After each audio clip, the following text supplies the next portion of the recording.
Hola, bienvenidos a un nuevo programa de Expediente INACIPE, Academia Mexicana de Ciencias Penales, este espacio que el Canal Judicial nos otorga para hablar de los temas más relevantes en materia de ciencias penales. El día de hoy hablaremos de un tema muy interesante y muy importante para el México que estamos viviendo hoy en el sistema de seguridad pública, el Código Nacional de Procedimientos Penales. Para hablarnos de este tema nos acompaña la doctora Victoria Adato Green, quien es miembro de la Academia Mexicana de Ciencias Penales. Doctora, bienvenida, muchas gracias por venir al programa.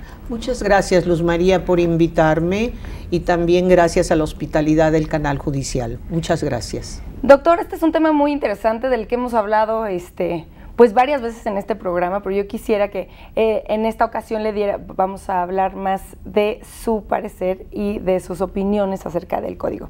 Pero antes que nada, quisiera que nos platicara cuál es el origen del Código Nacional de Procedimientos Penales. Bueno, está en la propia Constitución, está en la reforma constitucional en materia penal del año de 2008. En ella, en esa reforma tan importante y trascendente, todas las constitucionales lo son, se establecen los lineamientos que van a tener que observarse en la estructura del nuevo sistema que le denomina la propia Constitución acusatorio y oral. Es decir, se precisan las bases a las que deben sujetarse la legislación que va a dar plenitud de aplicación al nuevo procedimiento de carácter acusatorio y oral. Ese es el origen. Pero es hasta unos años después que se establece que tendrá que ser un solo Código de Procedimientos Penales. Bueno, mire usted, en todas las barras, academias, se ha propugnado porque se dé una legislación única, tanto en materia sustantiva como en materia adjetiva, que es esta, la procedimental.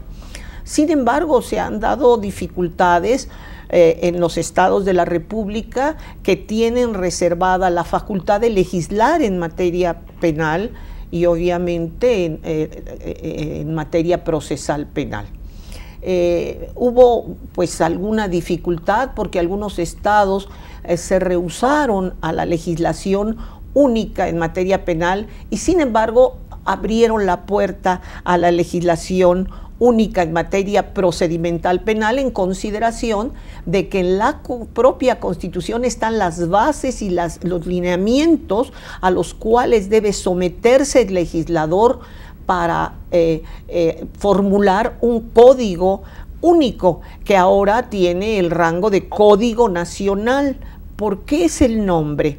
Prácticamente podemos decir que es por la costumbre, pero en rigor jurídico es una ley general y debiera de llamarse Ley General de Procedimientos Penales porque va a tener aplicación en toda la República y lo va a hacer tanto respecto de la materia de fuero común como de fuero federal.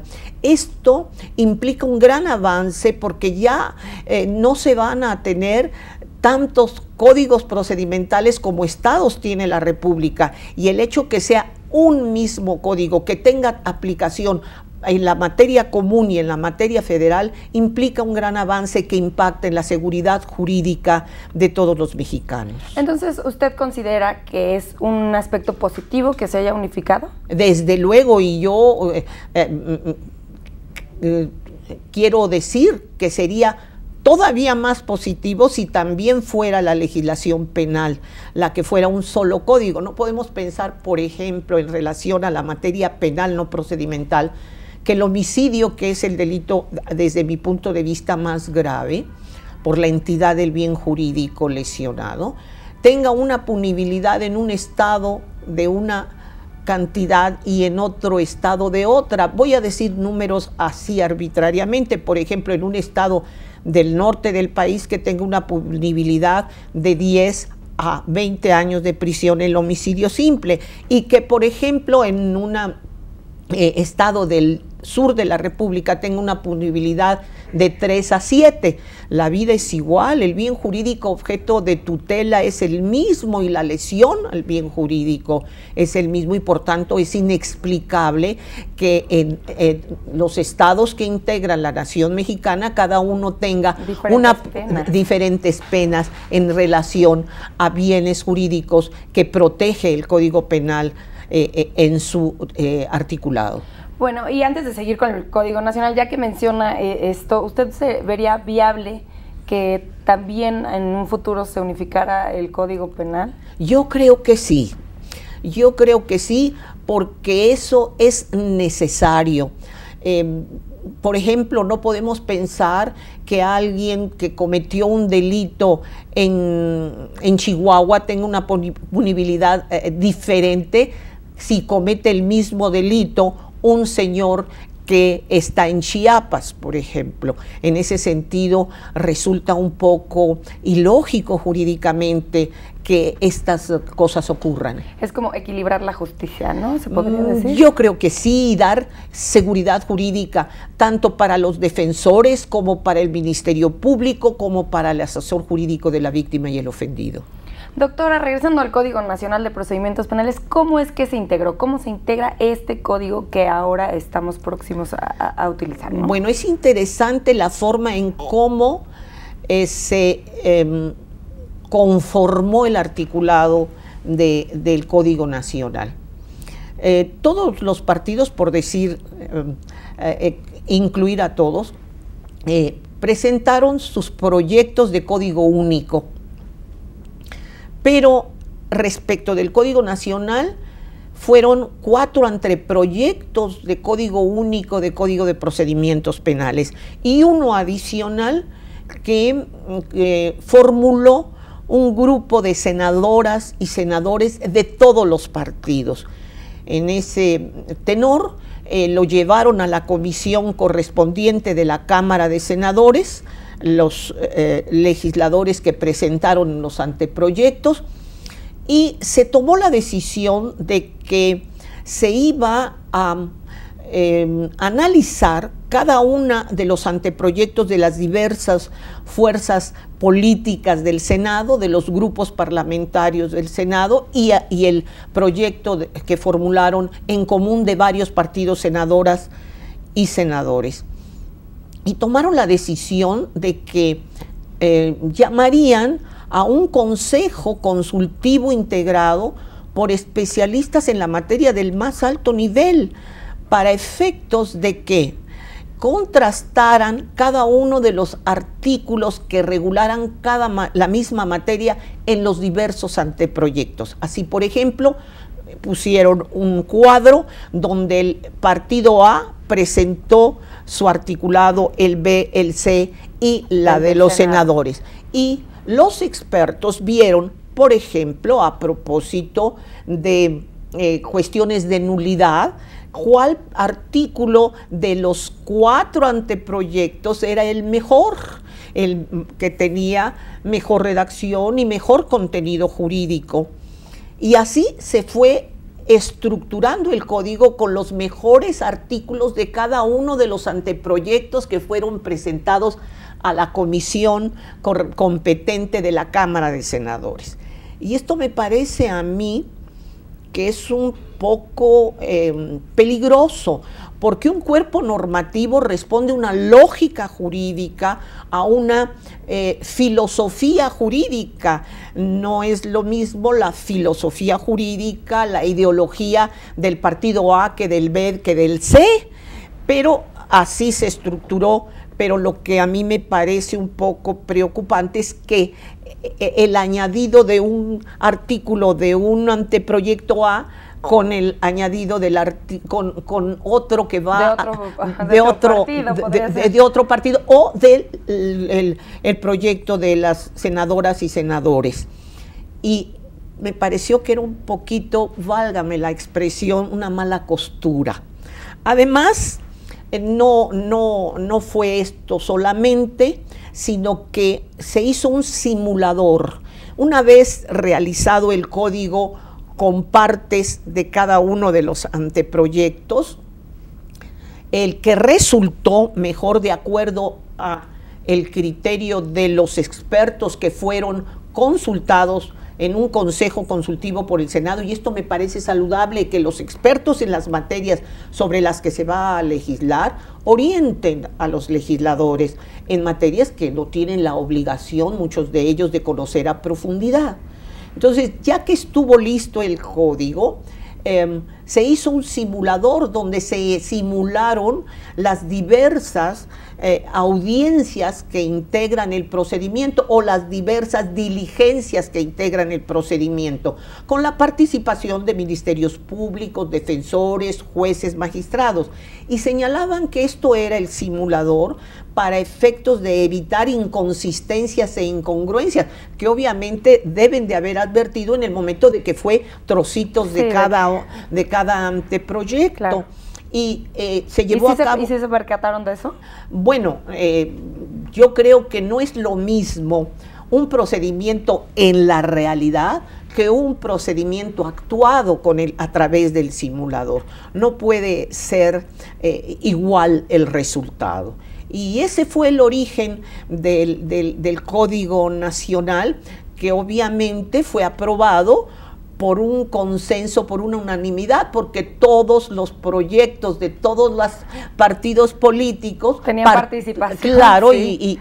y bueno, los senadores tuvieron situación de celebrar que haya salido por consenso un código que iba a tener aplicación en toda la República Mexicana, y tanto en el fuero común como en el fuero federal. Quisiera que habláramos del lenguaje del Código Nacional de Procedimientos Penales. ¿Se utiliza el lenguaje jurídico tradicional o se modificó? Luz María, ahí está usted señalando algo muy, muy importante. Un instrumento jurídico de esta trascendencia debe tener expresiones entre sus contenidos normativos que sean claras, aun cuando sea otro sistema totalmente diferente. Los legisladores estimaron que iba a ser un impacto entre los actores que iban a aplicar el código, este lenguaje tan particular, y estimaron necesario incluir un glosario, y así lo hacen del conocimiento de todos en su dictamen de comisiones. Debo señalar un poco para atrás que el Código Nacional no tiene una exposición de motivos, y no la tiene porque tendrían que unirse las exposiciones de motivos de cada uno de los anteproyectos. Y entonces hemos tomado, yo en lo particular, no sé los demás estudiosos de la materia si lo habrán hecho, como exposición de motivos el dictamen de comisiones. Y en el dictamen de comisiones, volviendo a la pregunta que usted me planteó, Luz María, de que si era el lenguaje tradicional o nuevo, no, es un nuevo lenguaje, y hicieron un glosario. En el artículo 3 de este Código Nacional incorporan un glosario, pero en ese glosario no definen palabras importantes que tienen un impacto procedimental, tales como testigo hostil, tales como preguntas sugestivas, tales como entrevista y la diferencia que hay entre una entrevista y una comparecencia, etcétera. Está ahí el glosario, pero no tiene las definiciones o lo que jurídicamente debemos entender de determinadas expresiones que se encuentran en el código. Otra palabra que me llamó la atención es cooperar. Entendemos lo que significa cooperar, pero ¿qué es cooperar dentro del procedimiento? Sí, claro. Y quién es el que tiene que cooperar y en qué consiste esa cooperación y qué cosa es un testigo hostil, por ejemplo? Lo entendemos si consultamos el diccionario y vemos qué cosa es testigo y qué cosa es una actitud hostil. Pero podría prestarse a interpretaciones si no viene bien definido, ¿no? Claro, y bueno, esto podría impactar necesariamente la interpretación de cada uno de los artículos y sobre todo en probables violaciones a derechos humanos. Doctora, nos vamos a quedar aquí porque necesitamos hacer una pausa, pero volvemos con el tema. Muchas gracias. Al auditorio, no se despeguen, estamos en Expediente INACIPE, Academia Mexicana de Ciencias Penales.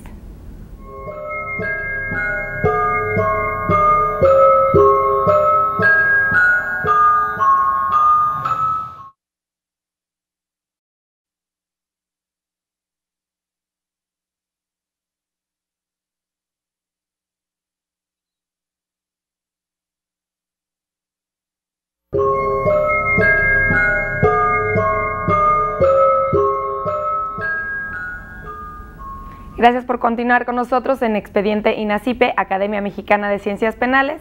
Les comento que pueden estar en contacto con nosotros a través de los números de teléfono que aparecerán en sus pantallas y en nuestro Twitter, que es @expediente_. Los invitamos a seguirnos y darnos sus sugerencias y comentarios acerca del programa. El día de hoy estamos hablando del Código Nacional de Procedimientos Penales.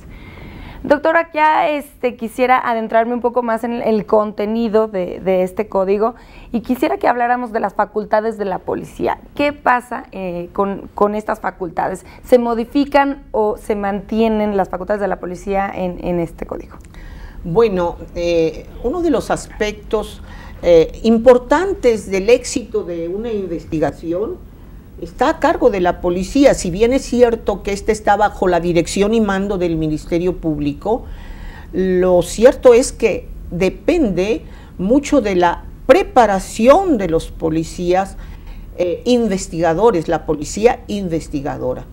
Es indudable que teniendo una participación inmediata después de ocurridos los hechos y de tener la oportunidad de la recolección de pruebas e indicios, hay más posibilidades de que se esclarezcan los hechos como lo ordena la Constitución y por ende encontrar quién es el autor o autores de la comisión del evento delictuoso. Pero en este código hay un otorgamiento de facultades a la policía que investiga muy amplias, por ejemplo, en la fijación del lugar de los hechos, la recolección de indicios, ser responsable de la cadena de custodia de los indicios y las pruebas, practicar entrevistas que lo perfilan como un auténtico criminalista. Esto sería extraordinario si realmente lo fueran, pero la preparación que se exige para dar resultados como un buen policía investigador, que prácticamente lo señalan en el código como criminalistas por los actos procedimentales que tienen bajo su responsabilidad, no tienen la preparación, porque me quiero representar realmente la preparación de una persona como policía capacitado en 2 años que faltan para que el código entre en vigor y los policías entren a trabajar como tales y con las funciones que tienen. Aparte tendría que haber como distintas especialidades, evidentemente, ¿no? Primero tendría que haber la base de la criminalística, y para ser criminalista se requiere tener atrás, antes de ser criminalista, una sólida formación científica. Y después de la sólida formación científica, estudiar los años de preparación para ser criminalista y después elegir una de las especialidades de la criminalística. Esto no lleva menos de 5 años y estamos hablando de que la reforma entrará en vigor en 2018 y para ser precisa, en 2016, para ser precisa es el 18 de junio, por eso me equivoqué en el 18, 2018, sí. Va a ser el 18 de junio de 2016 y yo no pienso que por más preparados que estén en relación al número de horas en que se apliquen al conocimiento de las técnicas en criminalística y la especialidad en criminalística, puedan ser verdaderos criminalistas o verdaderos, como dice el código, policías de investigación. Ese es mi temor, porque si no hay un buen investigador, en un momento determinado viene la impunidad. ¿Y en el código no viene planteado que se apoyen de criminalistas o de peritos? No, sí. En el código hay alguna expresión en el capítulo relativo y en el artículo correspondiente a la policía de que estos intervendrán de manera inmediata, ojo, bajo el mando del Ministerio Público, pero se dice y tendrán a su cargo el aseguramiento del lugar de los hechos, la cadena de custodia, recolección de indicios, etcétera, y ellos solicitarán la participación, si lo estiman conveniente, de peritos expertos en criminalística. Pero también tendrían que tener la capacitación para saber a qué tipo de perito o experto necesitan. Pues desde luego, desde luego. Doctor, hay un punto muy importante, y desde que se hizo la reforma constitucional del 2008, se ha hablado mucho de los juicios orales. Mucho se planteó que era lo más importante, que había que capacitar en la oralidad. Y ¿es verdad que casi todo se va a desenvolver en un juicio oral?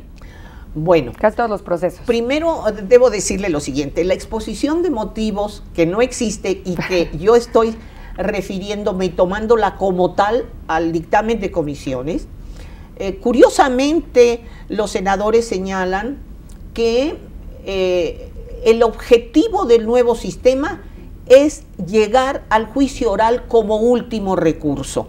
Entonces es un poco desconcertante advertir que en la reforma constitucional de 2008 hablan de un nuevo sistema que será acusatorio y oral, y en la exposición de motivos se señale que el llegar al juicio oral será el último recurso. Y en ese sentido, de que desconcierta, advertimos que en este Código Nacional se usan medios para no llegar al juicio oral. ¿Cuáles son? Facultades que se conceden al Ministerio Público desde la Constitución, que se llama el ejercicio del criterio de oportunidad a cargo del Ministerio Público. El criterio de oportunidad es algo que de alguna manera riñe con un principio que es el rector de la seguridad jurídica y que es el principio de legalidad. El Ministerio Público tiene esa facultad del criterio de oportunidad y, reitero, desde la Constitución. ¿Podemos decir un poco, para aclarar al auditorio, qué es o en qué consistiría un criterio de oportunidad? Bueno, es que son varias las formas en que el Ministerio Público puede ejercitar el criterio de oportunidad. Uno de ellos, el que más me llamó la atención, es aquel que se refiere a que por razones de política criminal considere poco significativa la violación del bien jurídico por el cual se hace la denuncia o la querella.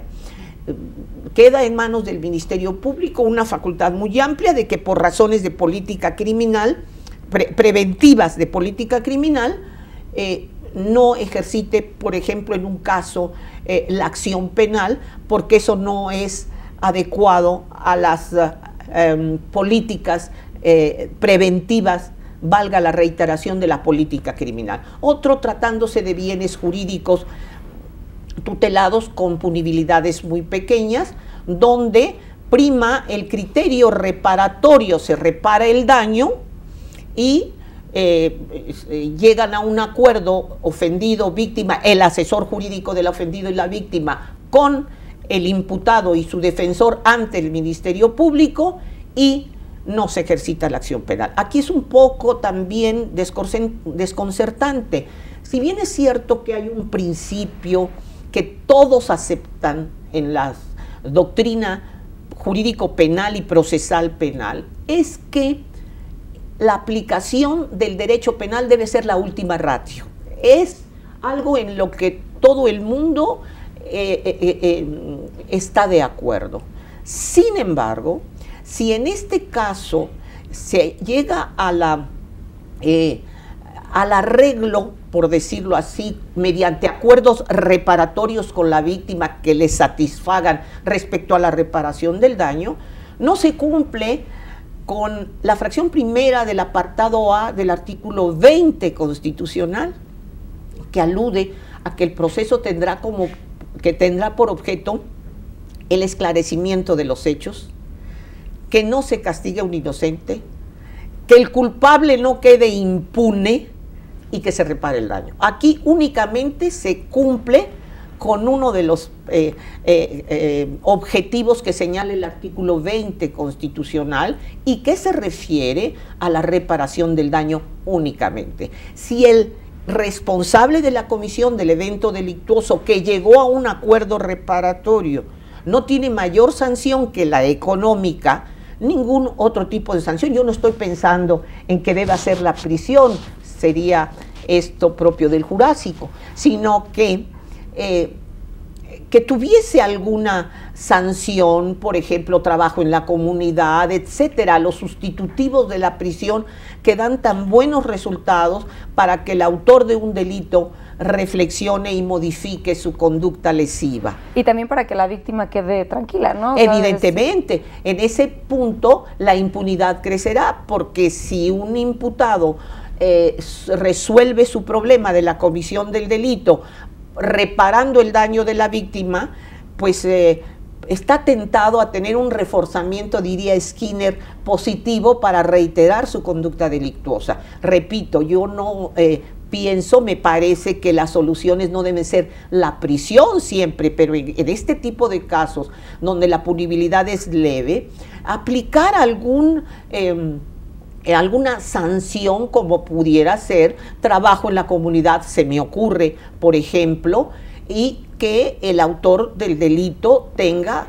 la oportunidad de reflexionar sobre la conducta ilícita que cometió y sobre todo que no quede en el ofendido y la víctima por el delito la sensación de que todo se puede arreglar con dinero o económicamente.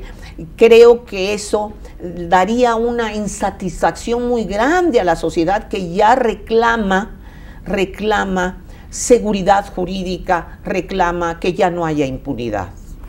Bueno, doctora, y esto en cuanto a criterios de oportunidad, pero quisiera que habláramos de los medios alternos y también de una figura que ya hemos platicado aquí, que es la terminación anticipada. ¿Cuál es su opinión acerca de cómo se plasma en el Código Nacional? Bueno, la terminación anticipada también está prevista en la Constitución. Y bueno, hay la figura del procedimiento abreviado, que también tiene su base en la Constitución. El procedimiento abreviado, en pocas palabras, es lo siguiente: es la invitación que hace el Ministerio Público al imputado de que acepte su responsabilidad, es decir, confiese, que repare el daño y que acepte las pruebas que en su contra presentó el Ministerio Público, y a cambio de eso, el Ministerio Público se obliga a pedirle al juez la aplicación de una pena mínima. Pero lo que aquí es muy grave es que no es la mínima prevista en el tipo penal, que contiene la punibilidad, que como usted bien sabe, y todos sabemos, Luz María, la punibilidad es los límites de mínimo a máximo de pena que el juzgador puede aplicar en determinado caso concreto, individualizando la pena.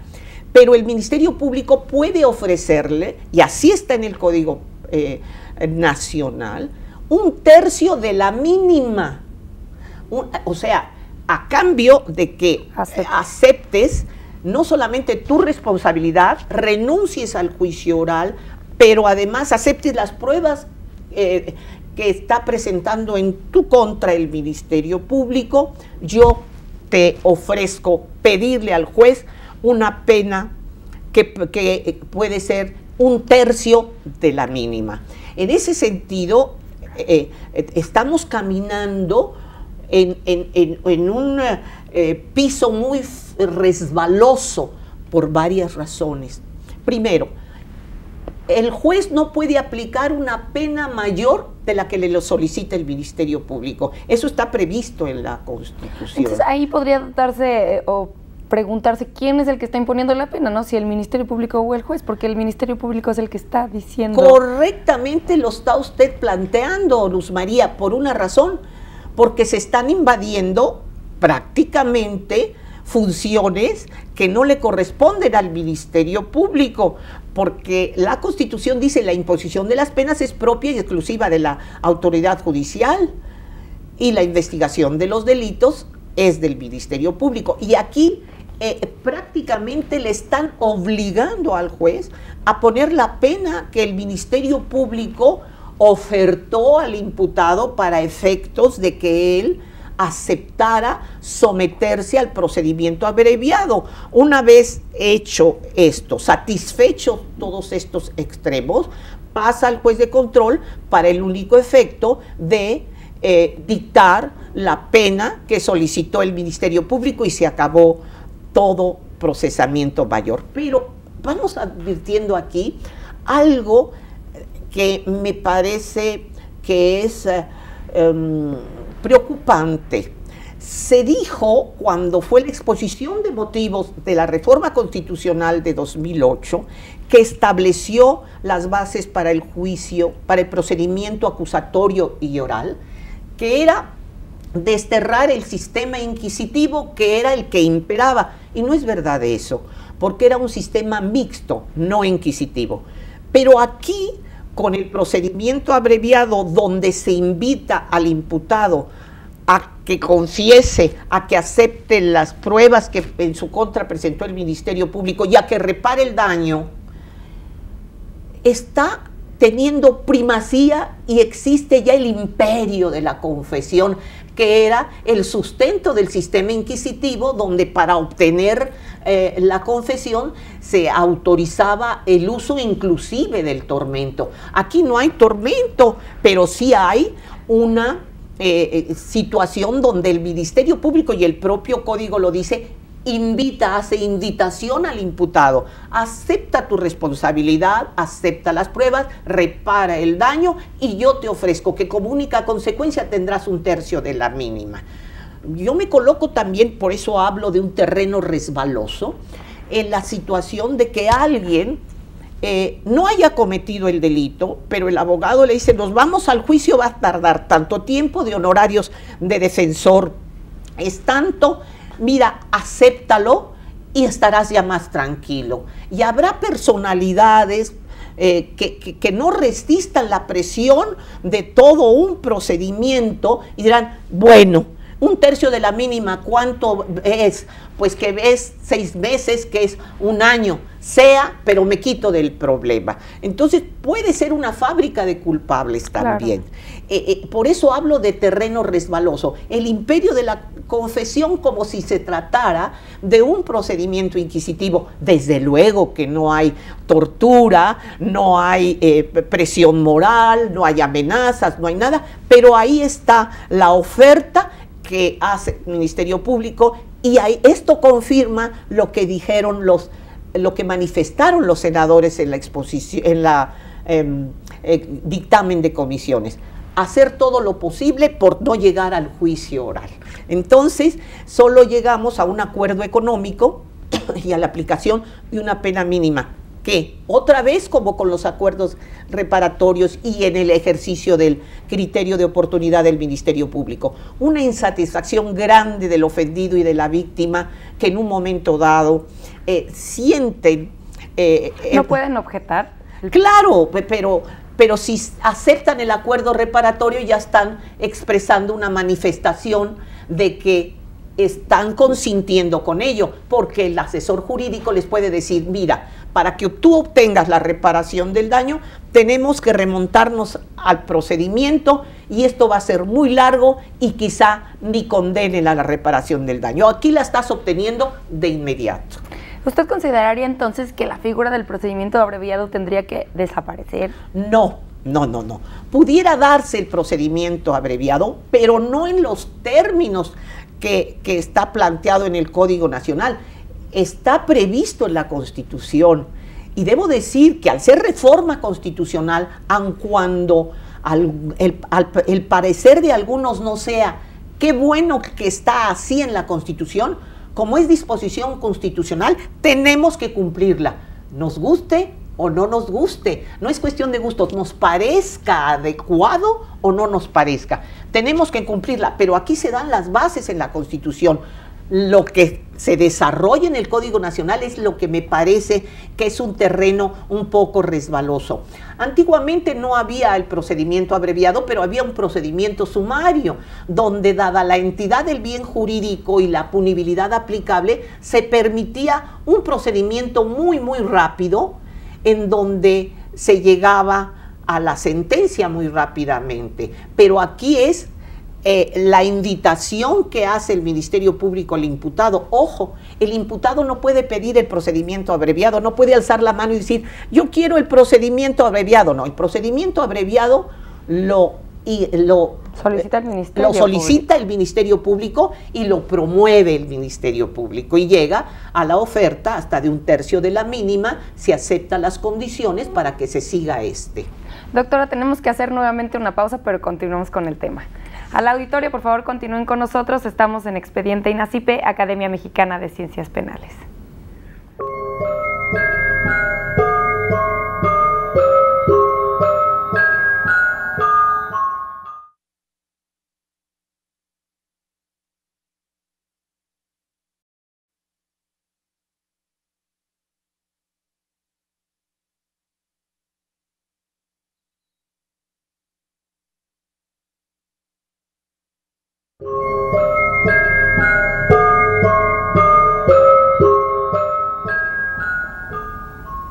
Gracias por continuar con nosotros en Expediente INACIPE, Academia Mexicana de Ciencias Penales. Nuevamente les recuerdo que pueden estar en contacto con nosotros a través de los números de teléfono que aparecerán en sus pantallas y en nuestro Twitter, que es @expediente_. Los invito a seguirnos y a darnos sus comentarios y sugerencias. El día de hoy estamos hablando del Código Nacional de Procedimientos Penales y nos acompaña la doctora Victoria Adato Green. Doctora, quisiera que habláramos de ciertas figuras que aparecen en el Código Nacional de Procedimientos Penales.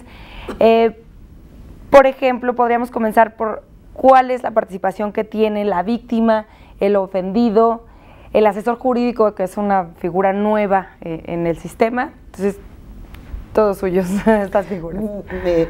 Luz María, mire usted,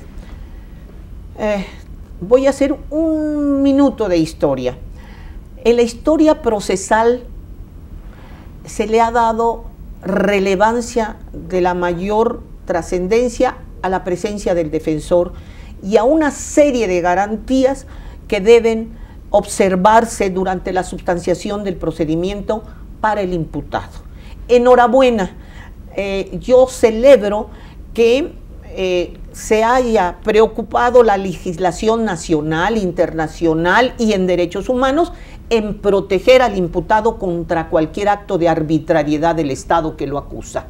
Sin embargo, en el drama penal, el olvidado siempre ha sido el ofendido por el delito, el que sufrió la lesión del bien jurídico, que tiene una doble victimización.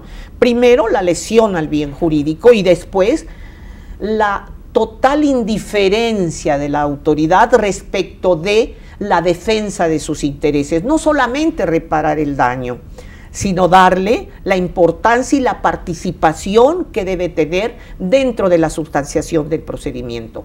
Ha sido en época reciente cuando en la Constitución se produjo la redacción del apartado C del artículo 20 de la Constitución, donde habla de los derechos humanos del ofendido y la víctima por el delito.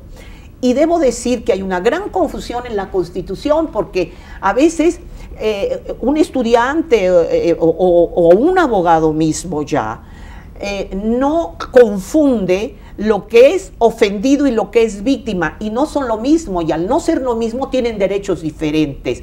Ofendido por el delito es el titular del bien jurídico que es objeto de tutela, que fue lesionado, y la víctima son las personas que por su relación con el ofendido de amistad, consanguinidad, familiaridad, relaciones económicas, etcétera, sufre también la lesión al bien jurídico que padeció el ofendido por la víctima. Y esto que usted acaba de mencionar, Luz María, muy acertado, la figura del asesor jurídico viene a ser el cumplimiento de la garantía de igualdad que se establece en el primero constitucional. Si el imputado por el delito tiene un defensor que lo represente y defienda frente a los actos de acusación de la autoridad, el ofendido y la víctima deben tener un asesor jurídico que también represente sus intereses dentro de la sustanciación del procedimiento. Y en este Código Nacional, con pena le digo que hay violaciones a la Constitución porque el apartado C del artículo 20 constitucional habla de una serie de derechos y entre otros habla de que esté asistido por su asesor jurídico que le asesorará para el ejercicio pleno de sus derechos. Y resulta ser que no menos de una veintena de artículos donde se regulan diligencias de la mayor trascendencia para el ofendido y la víctima. Yo no digo ofendido o víctima, sino el ofendido y la víctima. Brilla por su ausencia el asesor jurídico de estos. En este sentido están indefensos y obviamente con una certificación de que en la diligencia no estuvo el asesor jurídico, porque el artículo mismo no lo menciona, habla el ofendido y la víctima, pero no dice con su asesor jurídico, porque ellos no son peritos en derecho y necesitan a alguien que haga valer jurídicamente sus derechos. Podía proceder un amparo, porque se está presentando una violación a sus derechos fundamentales que se están conteniendo en el artículo 20 constitucional en el apartado C. Entonces hay una especie de abandono, a pesar de que se ha insistido reiteradamente en darle participación al ofendido y a la víctima, que tiene ya, de acuerdo a la Constitución, el carácter de coadyuvante y parte. Doctora, pues también nos quedan algunas figuras como el Ministerio Público. Quisiera que nos platicara acerca de las facultades que dan al Ministerio Público en el Código Nacional de Procedimientos Penales. ¿Cuál sería su opinión? Hemos hablado ya de algunas, pero quisiera que nos complementara esta información. Bueno, tiene desde luego una nueva facultad que está en la Constitución, ejercer el criterio de oportunidad. Y aquí volvemos a nuestra preocupación. Cuando en un código no están debidamente precisadas las facultades de los órganos, encontramos que volvemos al terreno resbaloso por violación a derechos fundamentales. Volvemos al terreno resbaloso que propicia la impunidad y que tan agraviada se encuentra la sociedad mexicana por esa impunidad, que además tiene un efecto devastador, propicia la mayor comisión de delitos. Entonces, tiene el código no precisadas de manera limitativa cuáles son las facultades del Ministerio Público, sino que impera la discrecionalidad, la subjetividad, y en algún caso, a propósito del no ejercicio de la acción penal, que es consecuencia de la práctica del criterio de oportunidad, la aplicación del criterio de oportunidad, por ejemplo, se dice en el código que será de acuerdo a los lineamientos que le marque el procurador y si están de acuerdo a ellos, puede operar el criterio de oportunidad. Pero resulta que el criterio de un procurador es criterio subjetivo, no está en la ley. Y si hoy el procurador es el procurador A, y en 6 meses es el B y en un año es el C, obviamente si es el criterio del procurador es personal y cambiará según cambie. Claro, dando, por ejemplo, el A una mayor flexibilidad para la autorización del no ejercicio de la acción penal por aplicación del criterio de oportunidad, el B restringirlos, el C, por ejemplo, colocarse en un término medio, y eso no da seguridad jurídica, porque esos criterios del procurador no están en la ley, es un documento que circula en la Procuraduría y que serán los criterios que debe tomar en cuenta el Ministerio Público para poder aplicar ese criterio de oportunidad. Entonces, por eso hablaba en un momento dado del terreno resbaloso. Si ya en la Constitución se señaló que el Ministerio Público tiene esa facultad, el Código debió de haberlo realizado con apego estricto a la Constitución. ¿Qué quiero decir? Al criterio de legalidad, al principio de legalidad. ¿Cómo opera el criterio de oportunidad? Con estas posibles hipótesis puede aplicarse. Y no dejar al sometimiento de un segundo filtro, pudiéramos llamarlo así, que es si está de acuerdo a los criterios que el procurador fije. Doctora, quisiera que platicáramos acerca de una muy reciente publicación suya, que es este libro electrónico que voy a presentar en mi pantalla, que es un análisis preliminar de posibles aspectos de inconstitucionalidad e inconvencionalidad del Código Nacional de Procedimientos Penales. Es un libro electrónico y quisiera que nos platicara un poco acerca de él. Posteriormente yo daré los datos de cómo pudieran adquirirlo. ¿Por qué escribió este libro, doctora, y cuál es su importancia? Por una gran preocupación de carácter personal. Mire usted, yo he sido maestra, si así se puede llamar mi actividad, profesora de procesal penal durante 30 años. Y lo que me preocupó de este ordenamiento es que en muchos de ellos hay aspectos de inconstitucionalidad muy importantes que pueden trascender a una declaratoria de inconstitucionalidad o de inconvencionalidad.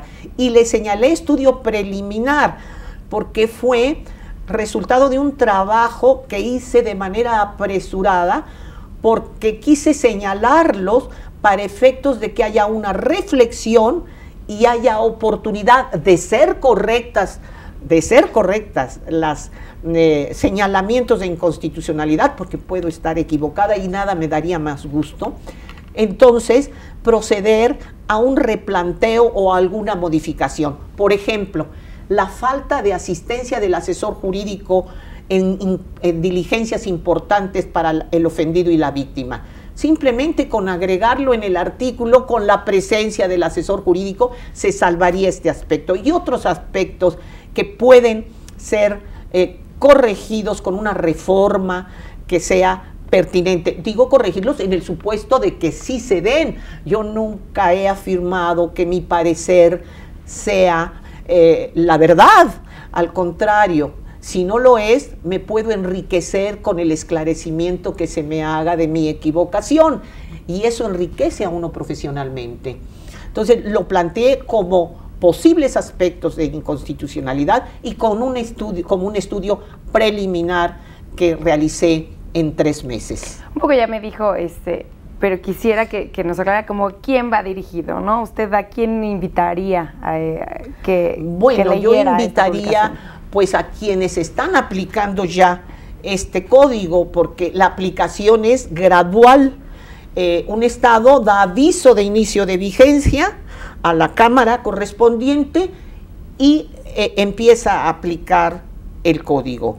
Y si se producen amparos en relación a estos aspectos y finalmente llega hasta la Corte en el procedimiento de declaratoria de inconstitucionalidad de algunos aspectos de artículos del código, pues enhorabuena para que el legislador haga lo que tenga que hacer, porque finalmente quien toma la decisión si es inconstitucional o no una disposición es el Poder Judicial de la Federación a través de su Suprema Corte de Justicia.